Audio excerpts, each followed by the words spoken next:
Bismillahirrahmanirrahim. O yaratkan iyiyim, kudretli.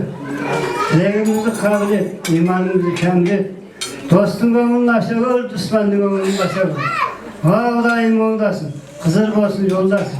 Öse versin bal basın, kovaya versin can basın. Ömrün terip almasın, mavcurak durman dünya opur topur olmasın.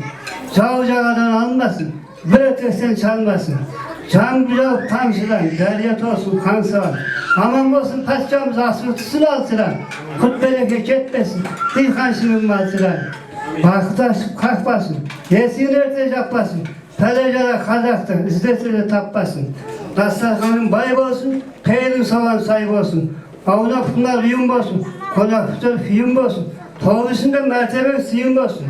Allah'dan bolsun rahmet, Peygamberden çapağa. Allah razı olsun, tevdesi olsun cemaat. Diye bugün ülken toyu olacak. Toylarınız kutlu olsun.